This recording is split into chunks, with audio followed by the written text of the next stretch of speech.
Ladies and gentlemen, welcome to It's Rainmaking Time. This is Kim Greenhouse. It gives me great pleasure to welcome Allan Buckman, the President and Chief of Operations and co-founder and principal partner of Microbetech. He has 38 years of experience as a wildlife biologist and environmental scientist with the California Department of Fish and Game. He has had the initial science programs and field applications. He has assisted and coordinated the field data collection and analysis for both Field Lab and for the Research and Development Lab. He reviews projects for bioremediation and other land management services. He promotes product expansion and development and assists with public communications, such as press releases, coordinates company activities with the CEO. He has also spoken at the UN about climate and train people to understand what's happening with the climate. He was at the United Nations 60, the DPI NGO Conference on climate change and how it impacts us all. He was a presenter there, and he talked about dying plants, persistent jet clouds, and a biorestoration alternative. He's also been with the Air Force. He's a wildlife specialist in training. He also did that for a unit biologist position. He has raised and released pheasants and partridges in California, and he's been a wildlife manager biologist for 38 years. Ladies and gentlemen, welcome Allan Buckman to It's Rainmaking Time to talk about aerosol spraying of our air. Thank you for being here. Thank you, Kim. With your fish and game experience and your work as an environmental scientist, what is happening? What is this aerosol, and how is it affecting plant life? Okay, let me start with just a little introduction here in my wake-up call to the entire cloud program. And while I was a weather observer in the Air Force between 1960 and 64, and then as I was working as a wildlife biologist, I started noticing a lot of dying plants, huge amount of stress in all of our ecosystems. And that got me really concerned. And then I was trying to figure out what was going on.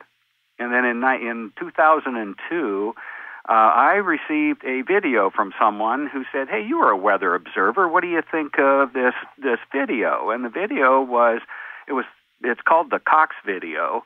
And the fellow is from England, and he did a video right over San Francisco of all of the cloud programs going on. And I'll have to be honest, I put it on, and when I played it, I realized it was a real wake-up call for me. As a biologist, I'd been taking my focus away from the sky and had really been looking at the ground and the trees and the plants and the wildlife. And as a wake-up call, I had no doubt whatsoever just watching the video that it was a spraying program. I was familiar with that when I was in the Air Force. I know that what we used to use was... in fact, they still do for a lot of the weather work, is silver iodide.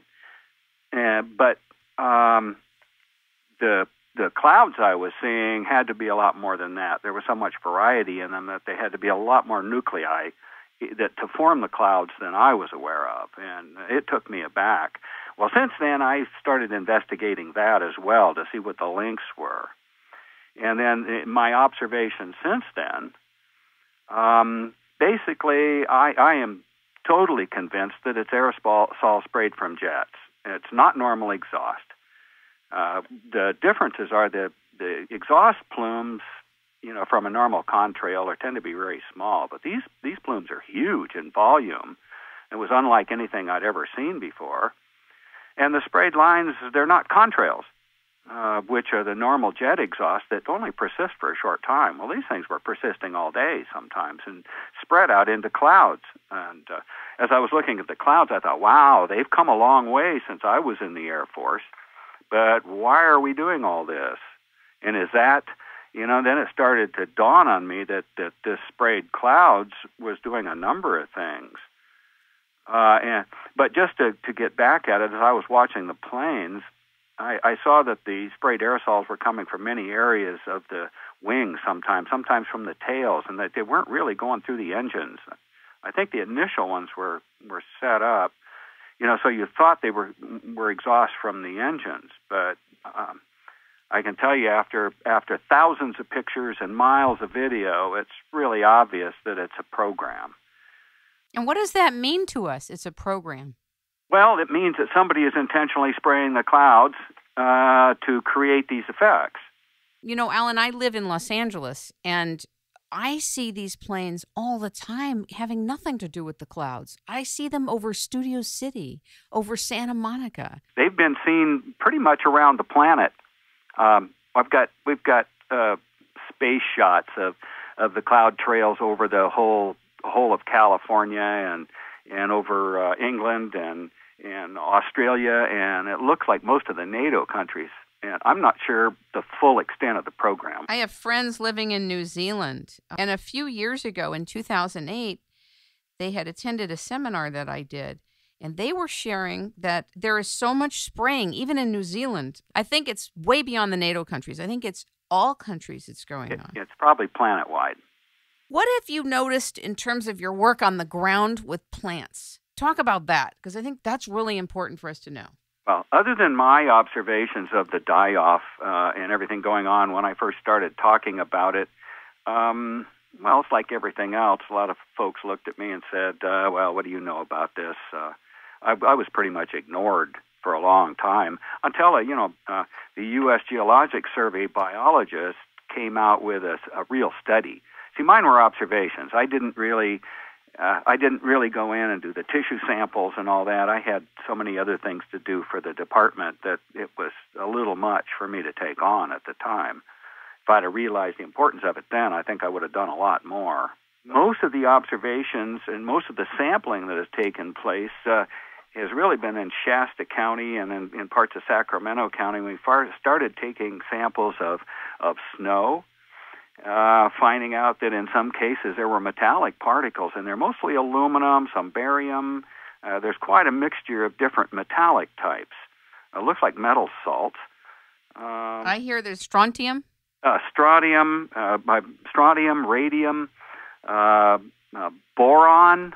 In fact, there was one professor who I heard a little presentation by. I'm sorry, I don't remember his name right now, but he was getting carried away a little bit by the types of materials and the types of clouds they formed. He says, "Oh, you see the puffy ones coming out the bottom." He said, "Those are boron.